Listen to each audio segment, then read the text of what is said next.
행복한 인생, 행복한 가정. 오늘 기록된 말씀을 중심으로 해서 행복한 인생, 행복한 가정이라는 제목으로 말씀을 잠깐 묵상하고 기도하려고 합니다. 성경 특별히 열왕기상의 18장에 있는 내용은 너무도 우리가 잘 알고 있는 유명한 말씀이 소개됩니다. 그 내용인즉슨 이 아합 왕이라는 사람과 엘리야가 만나서 어떤 신이 진짜냐, 그래서 영적인 전투를 치르게 되어지는 내용이 소개되는 것이 바로 이 열왕기상 18장의 내용입니다. 그래서 1절부터 소개되어지는 내용을 보면 이 엘리야가 아합 왕과 어떻게 만나게 되어지고, 그리고 그 만나는 과정 속에 무엇을 말하고 있으며, 그리고 만난 뒤에 이제 이 갈멜산에서 어떤 전쟁이 일어나고, 어떤 영적 전쟁이 일어나고, 그 영적 전쟁으로 말미암아 하나님이 어떻게 이 세상 가운데에 드러나고 역사하시는지, 그런 내용들이 1절부터 해서 차근차근 설명되어집니다. 특별하게 1절부터 소개되는 내용을 보면 이제 국내 대신 오베다가 소개되는데, 문제는 이 오베다라는 사람을 이야기하는데 성경은 뭐라고 표현하냐면 여호와를 어려서부터 경외하는 사람이다, 이렇게 설명합니다. 여러분, 이게 굉장히 중요한 의미를 가지고 출발하는 거예요. 이 오베다라는 사람이, 물론 성경에 오베다가 있습니다만 동명이인이에요. 다른 사람인데, 이 오베다라는 국내 대신, 그러니까 그 아합 왕의 왕 궁전 안에 그 왕을 섬기고 있는 대신 중에 하나가 오베다입니다. 그런데 그 오베다라는 사람을 오늘 엘리야가 만나게 되는데, 그 오베다를 성경은 뭐라고 인정하느냐? 그는 여호와를 경외하는 사람이다, 이렇게 이야기한다라는 거예요. 그래서 그 오베다와 엘리야가 만나게 되어지고, 엘리야는 하나님의 명령대로 아합을 만나기 위해서 오베다에게 내가 여기 있다라는 말을 전하게 되어집니다. 단순하게 오늘 이 아합 왕에게 전하는 말 같지만 이게 단순한 이야기들이 아닙니다. 왜냐하면 오늘 읽었던 말씀에 소개됩니다만, 그동안 이 아합 왕은 엘리야를 찾기 위해서 온갖 수단과 방법을 가리지 않았습니다. 왜 그랬을까요? 현실 때문에 그랬습니다. 3년 6개월 전에 이 아합 왕에게 이 엘리야가 뭐라고 이야기하게 되냐면, 수년 동안 비가 오지 않을 것이다 라는 하나님의 심판의 메시지를 전한 적이 있었거든요. 그렇게 전했고 그 이후에 실질적으로 가뭄이 심해졌습니다. 몇 년 동안 비가 오지 않게 되니까 이 아합 왕 입장에서는 나라의 왕이기도 한데 자신도 불편하거니와 그 나라가 엉망진창이 되는 거예요. 비가 안 오니까, 여러분 주일날 말씀을 드렸죠. 이스라엘의 땅의 특징은 비가 오면 그 비를 홀짝 다 흡수해 버립니다. 그래서 없었던 강이 생겨서 강물이 흐르는데, 비가 그치면 강물도 싹 사라져 버려요. 그러니까 성경에 보면 이른 비가 있고 늦은 비가 있고, 때에 따라서 내려지는 그 비가 하나님의 은혜라는 것으로 소개되어지는 이유가 어디에 있느냐면, 무엇보다도 그 하나님께서 그때그때에 비를 내려주심으로 가나안 땅이, 이스라엘이라는 민족이 사는 땅이 풍요로운 땅이 될 수 있다라는 게 전제되는 거예요. 그러니까 이 가나안 땅에 들어간다라는 것은 무엇을 전제가 되어져요? 하나님의 은혜로 살아갈 것입니다라는 게 거기에 포함이 되어 있는 거예요. 그러니까 그 이스라엘 백성들이 가나안 땅에 홍해를 건너고 광야를 지나서 들어갔지 않습니까? 그런데 그 가운데에 왜 지금 11개의 악한 왕들이 그 여로보암의 길을 따라간다는 사람들이 나타나냐면 그 부분이에요. 은혜로 살아가야 할 주인공들, 하나님의 백성들이 하나님의 은혜가 아니라 엉뚱한 은혜를 기대하는 거예요. 그게 바알과 아세라 신이고 우상 숭배라는 거예요. 하나님 앞에 은혜를 입었음에도 불구하고 그런 모습으로 살아가니까 그래서 하나님께서 어떻게 하는 거예요? 어제 새벽에 말씀을 묵상했던 것처럼 은혜 위에 시련이라는 것을 허락하게 되죠. 그게 그 사르밧 여인을 통한 하나의 샘플이에요. 그 여인이 이방 여인이었는데 하나님의 은혜를 입게 되어서 가뭄 동안에 다른 집들은 고생을 하는데 그 집은 밀가루가 떨어지지 아니하고 기름이 마르지 아니하는 거예요. 이게 하나님의 은혜였다라는 거예요. 그런데 거기에서 그치지 않고 성경은 무엇을 이야기를 해요? 은혜가 있는 가운데에, 그렇게 은혜를 입고 살아가는 가운데에 뜻하지 않은 시련이라는 것이 닥쳤다. 그게 이제 하나뿐이 없는 아들이 병에 들어 죽게 되어지는 내용. 어제 새벽에 묵상했으니까 여러분들이 우리 교회 홈페이지에서 한 번 더 말씀을 묵상해 보시면 그 말씀과 지금 18장으로 연결되어지는 내용들이 다 이어집니다. 은혜로 살아가야 할 사람, 우리가 그 하나님 앞에 주인공인데 그 은혜를 상실한 거예요. 엉뚱한 것을 기대하는 거예요. 그 대표적인 사람이 누구냐면 아합 왕이에요. 그 아합 왕은 하나님의 말씀을 전해주었던 엘리야를 찾아서 죽이려고 전국 방방곡곡에 공문을 보내고 사람을 보냅니다. 누구든지 이 엘리야를 만나거나 본 사람이 있다면 당장 구하라. 우리가 못 봤다 그러면 거기에다 각서를 쓰게 하는 거예요. 정말 내가 못 보았고 이 엘리야를 나타나게 되면 반드시 아합 왕에게 알려주겠다라는 이 서명을 하게 하는 거예요. 만약에 한치의 거짓이라도 나타나면 어떻게 한다고요? 다 죽이는 거예요. 그런 과정 속에 이 오베다라는 사람이 등장하는데 왜 등장하느냐?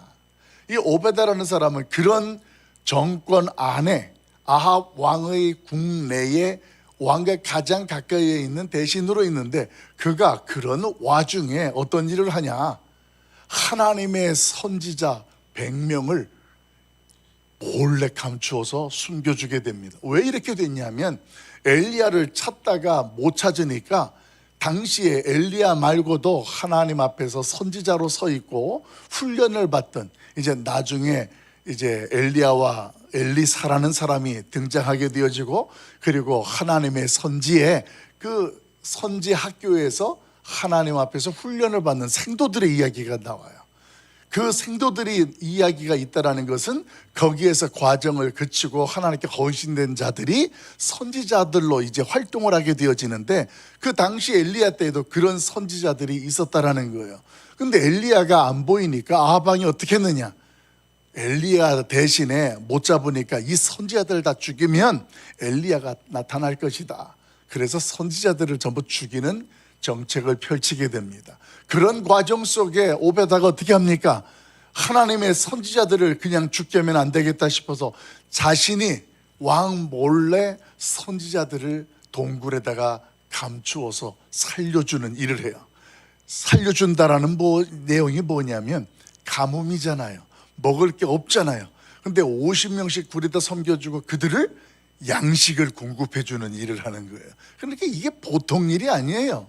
먹는 것을 공급하는 일도 중요하고 참 의미 있지만 더 큰 일은 뭐냐면 지금 다른 성읍들마다 다른 지역들마다 각서를 쓰는 판에 왕과 가까이 대신으로 있는 오베다가 가장 측근으로 있는 자 같은 대신이 지금 선지자들을 감추고 있다라는 것이 발각된다면 어떻게 될까요? 오베다는 끝이에요. 지금 이거는 뭐 계산 하나 마나예요. 그런데 지금 그 일을 오베다가 하고 있는 거예요. 그래서 하나님은 그 오베다를 뭐라고 설명을 해요? 여호와를 경외하는 자다 이렇게 설명하는 거예요. 그러니까 그런 신앙으로 섰던 오베다가 누구를 만나요? 엘리야를 만났습니다. 자, 그러면 여러분 엘리야 때문에 생도들이 죽어나가고 생도들을 감추고 있던 오베다 입장에서 엘리야를 만나고 싶을까요? 만나고 싶지 않을까요? 속은 만나고 싶은 거예요. 동일하게 하나님을 경외하고 정말 엘리야 같은 선지자가 우리가 살고 있는 시대에 존재하던 자체가 너무 힘이 되는 거예요. 근데 문제는 만나게 되면 어떻게 되어져요? 내가 만났다라는 사실을 만약에 왕에게 말 안 하면 이것 때문에 또 내가 죽을 수도 있게 되는 거예요. 근데 또 말을 하면 어떻게 되어져요? 그럼 엘리야가 죽게 되는 거예요. 그러니까 이 오베다 입장에서는 참 난처한 거예요. 그래서 점점 기근이 심해지니까 아하방이 어떻게 됩니까? 오베다 궁대 대신 대표적으로 오베다에게 책임을 맡겨줍니다. 무슨 책임을 맡겼느냐? 그 왕에게 국방력과 왕의 권위를 상징하는 노새와 말들이 있어요. 이 노새와 말이 왜 국방력을 나타내냐? 그게 군사력으로 말들이 몇 마리나 되느냐? 이렇게 있는 거죠. 마차가 몇 개가 있다라는 것이 그 나라의 국방력이고 왕의 힘이거든요. 그런데 가뭄이 들어서 백성들도 굶어 죽고 바로 판에 이 왕들이나 왕이 가지고 있는 노새나 말이 먹어야 되잖아요. 그런데 점점점 이게 말라가니까 어떻게 됩니까? 이걸 유지하려면 오베다를 보내서 너는 빨리 물의 근원지를 찾거나 목초지를 찾아서 이 짐승들을 먹일 수 있도록 하라 그래서 대신을 오베다를 내보내게 되는 거예요. 그래서 들판에서 오베다가 헤매다가 누구를 만나냐? 그래서 엘리야를 만나게 되는 장면이 되는 거예요. 여기서 한 가지 우리가 짚고 넘어가야 될 것이 뭐냐면, 여전히 그 아합 왕은 자신이 이 나라를 행복하게 하고 그리고 평안을 누리게 하는 방식이 어디에 있다고 생각하는지 그걸 놓치면 안 돼요. 여전히 자신이 소유하고 있는 것들을 보존하고 이런 것들이 자신의 행복을 유지할 수 있고 그 나라를 든든하게 지킬 수 있다는 생각에 오베다를 내보낸 거예요. 그렇게 해서 오베다가 들판에서 엘리야를 만나게 되어지고, 그 엘리야를 만나게 되어졌을 때 오늘 그 엘리야 앞에서는 오베다의 모습이 저와 여러분 읽은 본문이 되는 거예요. 일단 5절 6절 말씀을 한 번 더 읽어보도록 합니다. 5절 6절 18장 5절 6절입니다. 같이 봅니다. 시작. 아합이 오베다에게 이르되 이 땅의 모든 물 근원과 모든 내로 가자. 혹시 꼴을 얻으리라. 그리하면 말과 노새를 살리리니 짐승을 다 잃지 않게 되리라 하고, 목적이 이거였습니다. 그래서 왕도 나오고 오베다도 나와서 서로 갈라집니다. 너는 이쪽으로 가라, 나는 이쪽으로 가라. 그래서 갈라져서 물을 찾고 목처지를 찾는데, 갈라진 상태에서 오베다가 엘리야를 만나는 거예요. 그때 7절에 제가 읽어드립니다. 오베다가 길에 있을 때에 엘리야가 그를 만난지라 그가 알아보고 엎드려 주 엘리야여 당신이시니까. 지금 엘리야의 입장에서는 오베다를 이미 어떤 사람인지를 다 알고 있어요. 그런데 그 엘리야를 만나는 오베다는 확인을 하는 거예요. 내가 귀로 듣던 엘리야가 당신이 맞습니까? 이 말은 무슨 뜻입니까? 당신 때문에 지금 나라가 왕이 선제들을 죽이고 당신을 찾아서 혈안이 되어 있는데 진짜 당신이 맞습니까? 한 번 더 확인하는 모습으로 그렇게 이야기합니다. 그런데 그때 엘리야가 하는 이야기가 맞다. 그리고 하는 이야기예요. 아하방에게 내 주에게 가서 전하라. 엘리야가 여기 있다고 가서 말을 전하라. 그 이야기를 들으니까 이 오베다 선지자는 기가 막힌 거예요. 당신은 지금 그것도 몰라요? 당신을 내가 만났다고 하고 당신이 여기 있다고 하면 아하방이 어떻게 할 건지를 모르십니까? 그리고 내가 가서 분명히 말하면 하나님께서 당신을 사랑하시고 당신을 붙잡고 있어서 어딘지 내가 알지는 못하는 곳으로 당신을 하나님이 이끌어 가실 것인데, 내가 여기 있다고 말해서 군대를 이끌고 왕이 왔는데 당신이 없으면 보나마나 나는 죽게 될 것이다라는 이야기를, 그 시간 8절 이하에 있는 내용의 핵심이 그런 이야기예요. 그럼 이제 여기서 우리가 질문을 하나 해야 되겠죠. 왜 엘리야는 하나님의 선지자를 죽이려는 그런 상황 속에 아합 왕에게 내가 여기 있다라는 말을 했을까? 왜 그 말을 알면서도 그 이야기를 했을까? 여기는 크게 두 가지가 있습니다. 그 첫째는 하나님께서 엘리야에게 아합 왕에게 전하라는 명령, 메시지가 있기 때문에 그래요. 어떤 사람이든지 어떤 상황이든지 간에 하나님의 말씀이 분명히 있으니까 선지자는 상황과 어떤 문제를 따지지 않고 가는 게 선지자예요. 그래서 오늘 선지자는 처음에 이 엘리야가 사르밧으로 가게 된 것도 이방 땅으로 누가 보내서 가라고 하신 것입니까? 하나님이 보내라고 하나님이 보내셨어요. 내가 먹을 것들을 내가 다 책임지겠다. 가면 여인이 너에게 음식을 줄 것이다라는 말씀까지 하나님이 다 준비하시면서 가라니까 이 엘리야가 사르밧으로 가게 되었습니다. 그렇게 갔었는데 그 발걸음 속에 하나님은 그 지역에도 이방 땅에도 은혜를 베푸는 놀라운 역사를 엘리야가 경험하게 됐거든요. 그렇게 되어졌는데 자기를 죽이려고 하는 아방이 딸들, 하나님이 말씀하신 명령이 있으니 주저하고 그가 안 가겠습니까? 그래서 내가 여기 있다 이렇게 이야기하는 거예요. 그 이야기인즉슨 하나님께서 아방이가 전할 메시지를 자신이 직접 전하겠다라는 거예요. 두 번째는 지금 나라의 운명이 심한 기근으로 위기가 찾아오고 백성들의 가정들은 지금 엉망진창이 되고 행복이라는 것을 도무지 상상할 수 없는 현실 가운데 그 모든 것들의 문제가 하나님의 손에 있다라는 것을 알려주기 위해서 내가 여기 있다, 내가 아방을 만나야 되겠다, 이 말씀을 선포하게 된 것입니다. 우리 1절 말씀 볼까요? 18장 1절 말씀 같이 읽어보도록 하나님께서 어떤 말씀을 하셨을까요? 1절 같이 봐요. 시작. 많은 날이 지나고 제3년에 여호와의 말씀이 엘리야에게 임하여 이르시되 너는 가서 아합에게 보이라. 내가 비를 지면에 내리리라. 아멘. 1절에 보면 하나님께서 아합에게 명확하게 말씀합니다. 너 가서 아합왕을 만나라. 너를 보여주라. 그리고 전하라. 전하는 내용이 뭡니까? 내가 지면에 비를 내리겠다. 여러분, 지금 이 말씀이 굉장히 내가 비를 내리겠다라는 말씀은 단순한 말씀이 아니에요. 왜 그러냐면 내가 비를 내리지 않겠다 했던 말씀이 수년 전에 있었어요. 그 말씀대로 가뭄이 심하게 들었습니다. 그래서 나라의 평안도 깨지고 가정의 행복도 깨지고 사람들이 다 불안한 상황이에요. 그런 가운데에 하나님께서 이 엘리야를 보내서 내가 다시 지면에 비를 내리겠다 이렇게 말씀하셨다라는 것은 지금 무엇을 한 번 더 확인하는 거예요? 너희들이 지금까지 비가 내리고 행복하고 풍요롭게 사는 것은 바알과 아세라가 그렇게 해주는 것으로 너희가 알고 비가 안 오니까 그 신들을 여전히 의지하면서 그 신들이 비를 내려주기를 했는데 비가 왔니 안 왔니? 안 왔지 않았느냐? 그런데 이제 내가 비를 내려주겠다.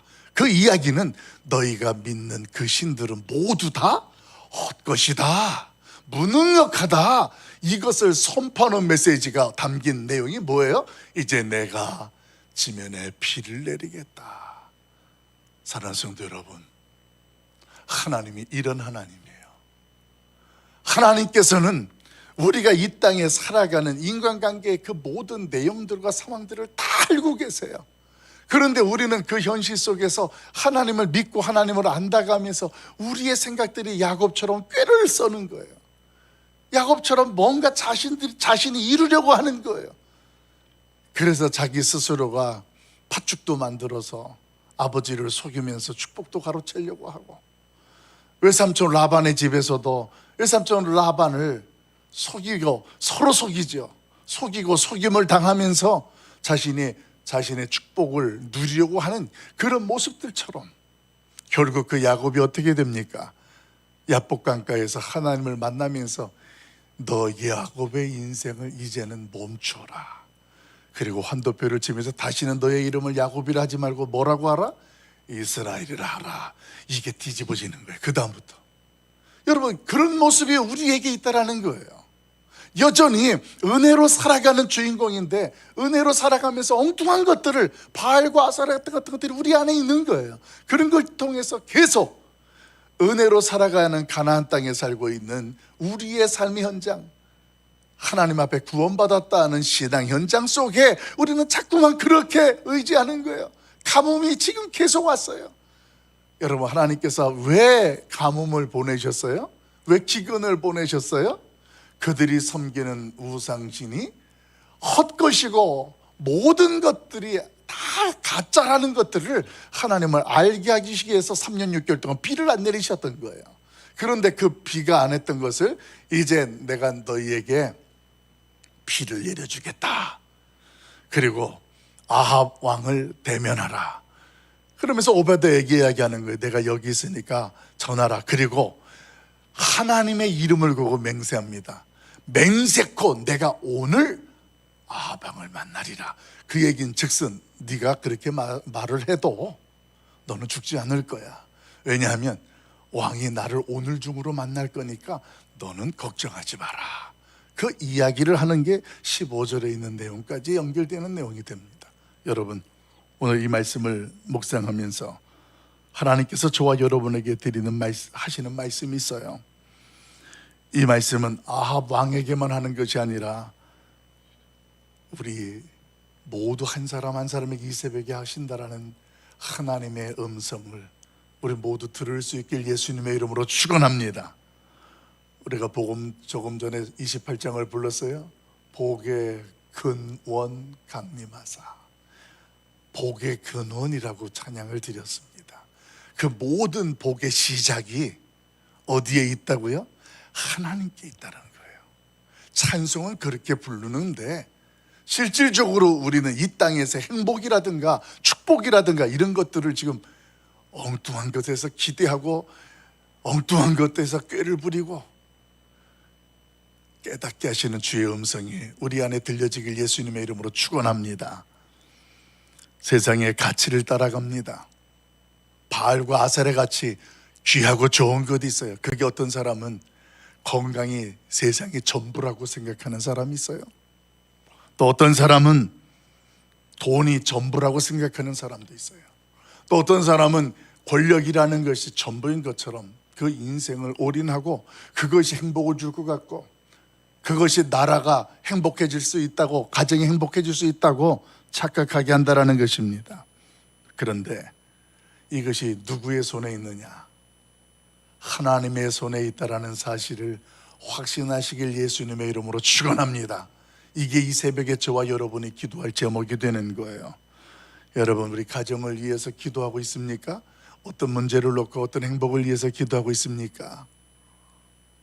오늘 어제 새벽에 나눴던 것처럼 은혜 위에 시련을 주시는 이유는 뭘까? 우리가 이 주제로 묵상했잖아요. 왜 하나님 앞에 구원받았는데 나에게 이런 어려운 문제가 있을까? 그 문제 너머에 계신 크신 하나님을 보자고 말씀을 드렸고요.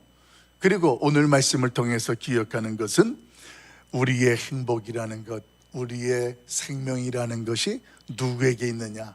하나님께 있다라는 사실을, 그 문제의 열쇠가 바알과 아세라가 주는 것이 아니라 하나님께 있다라는 것을 오늘 하나님께서 저와 여러분에게 깨닫게 하시니 오늘 그 하나님 앞에 붙들리는 인생이 되고 하나님의 손에 붙들리는 가정이 되고 하나님의 손에 인도 안 받고 붙들리는 대한민국이 될 수 있도록 기도할 수 있길 예수님의 이름으로 축원합니다. 우리의 사업장이, 우리의 자녀가, 우리의 부부가 하나님의 손에 붙들리면, 그러면 내게 부족함이 없습니다. 하나님 감사합니다. 이 고백이 저와 여러분의 고백이 될 줄로 믿습니다.